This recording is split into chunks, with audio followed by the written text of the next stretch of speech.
Explore how God's nature aligns with logic, one in nature, three in personhood. And the law of non-contradiction says this: any property F, put F in whatever you want, dog, cat, whatever you want to put in that place, any property F cannot be both F and not F at the same time and in the same way. So for example, I can't be 5'10" at the same time and in the same way, can I? I'm either 5'10" or I'm not.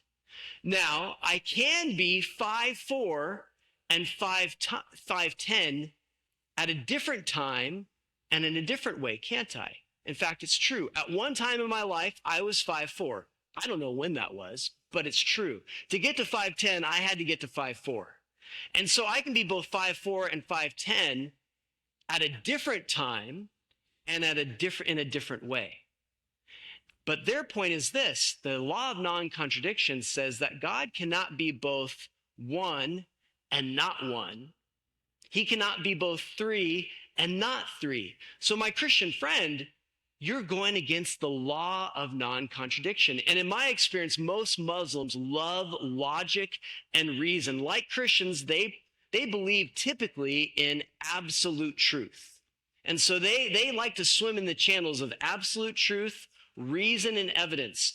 So if you want to engage Muslims with the gospel, you got to swim in the channels of absolute truth, reason, and evidence. So how do we as Christians respond to this claim that the Trinity is a contradiction?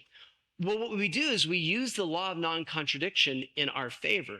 We tell them, you're right, but we're not saying that God is both one and three at the same time and in the same way.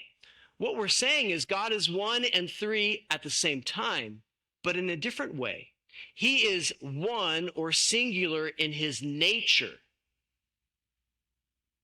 but he is three in his personhood.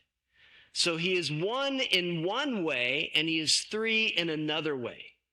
And so we're actually not breaking the law of non-contradiction, because we're not saying God is one in nature and three in nature, and we're not saying God is three in personhood and one in personhood. What we're saying is God is one in nature, three in personhood, so that he's not one and three in the same way. He is one and three at the same time, but in different ways. That's how we overcome the accusation that the Trinity is a contradiction.